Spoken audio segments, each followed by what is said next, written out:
Hello and welcome to my channel. My name is Lynn and here's a quick look at the project I'll be making in today's video.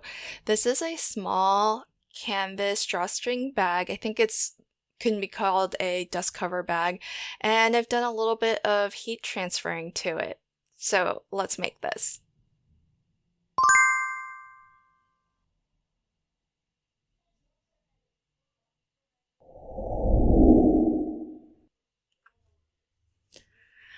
I did lose a considerable amount of footage. Well, actually, I should say I didn't lose it, I just never recorded it. So we're diving right in. What I've already done in advance is I die cut all of these pieces out of heat transfer vinyl. I'm using 2 die sets from Cat Scrappiness that just released in our huge new release of Christmas and winter products. This is the Grinch hand, and it has 3 layers to it: the arm, the sleeve, and the cuff. So I've done that as well as the layered ornaments. You can see the die set on screen there. I've just chosen one of the designs, and I did already transfer onto my canvas bag the solid of the ornament design, and that ornament too has 2 layers plus the string. So all of these die cut beautifully, and I credit Delise Stamper Girl with the idea to do this because I bought this mini heat press on a Prime Day deal.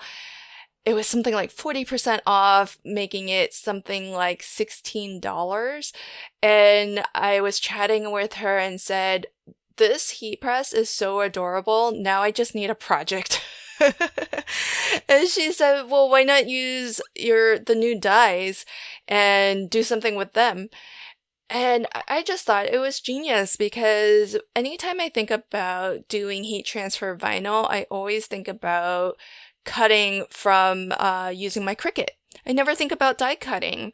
And one thing that I will say, if you want to do this, because I mentioned that the vinyl die cuts beautifully, it truly does, because vinyl is pretty thin.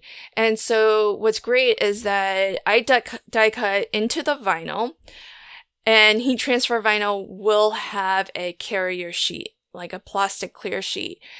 And what's great is, just like if you were to pass it through your Cricut, the die is enough to cut through the vinyl, but not through that carrier sheet or the transfer sheet.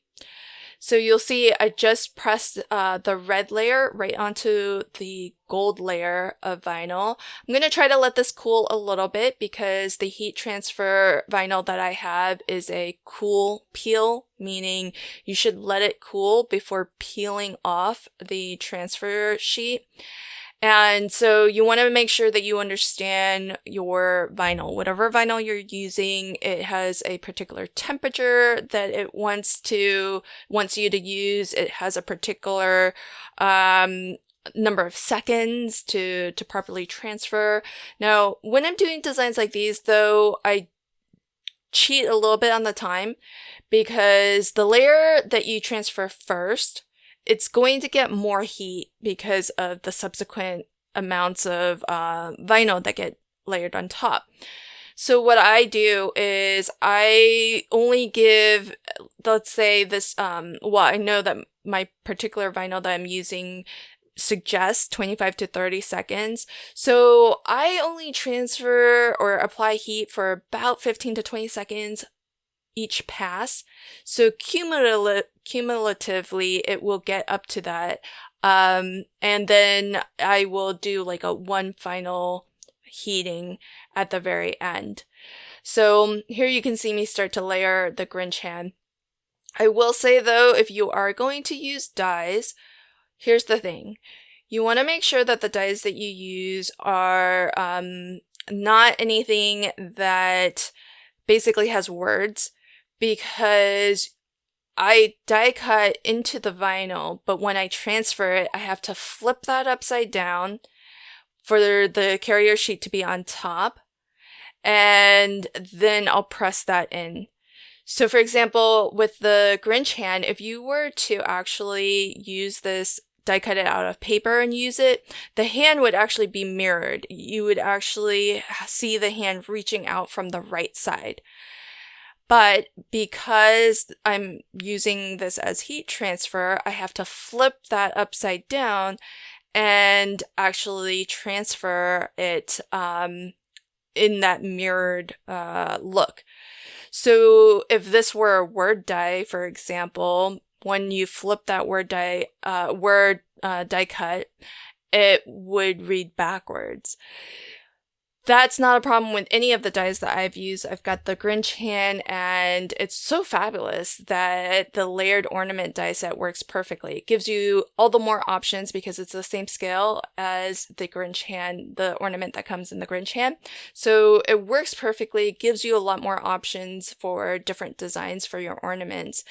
And so it's, and all of the designs are basically mirrored. It doesn't matter if you use them in, as you cut them normally with paper, or if you cut them out of heat transfer vinyl and then flip it to transfer. So that's one thing to just keep in mind, that whatever you are transferring, if you're going to use dies to cut into heat transfer vinyl, it's going to be mirrored from how you would normally see it on paper.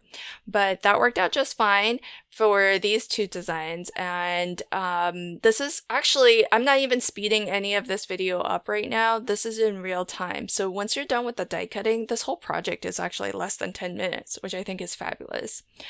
Now's a good time for me to mention that my video today is actually part of a video hop.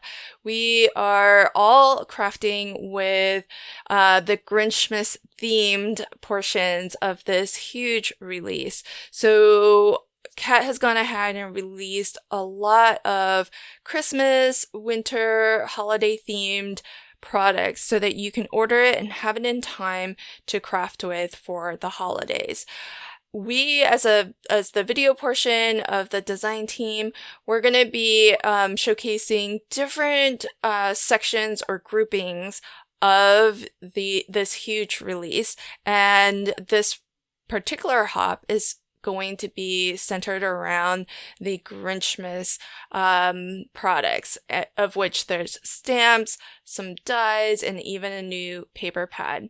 We also have an amazing guest designer. I'll let you hop around and discover her for yourself, but I definitely encourage you to check out all of the videos on this hop. You can click on the hashtag KSMerryGrinchmas to see all of the videos on this hop. If for some reason that doesn't bring up all of the videos for you, just expand the description box below and you'll see direct links to each person's video.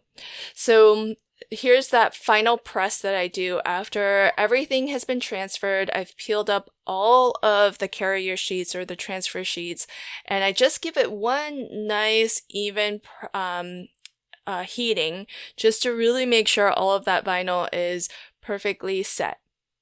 And that's how quick it is. And it's something that I don't know why I've never thought to use my dies to cut heat transfer vinyl before, but I'm definitely going to be looking at my dies in a totally new way now, especially now that I have this new mini heat press, which is super adorable, and I can actually keep it close to my craft desk as opposed to my big 12x12 heat transfer machine. So I love this, and I think it's a great little stocking stuffer bag. So I'm going to be making a few more of these to fill up and send out as gifts. I hope that you enjoyed my video today, and be sure to check out the rest of the videos on this hop. Thanks for joining me on this one, and until next time, happy crafting and have a fabulous day. Bye!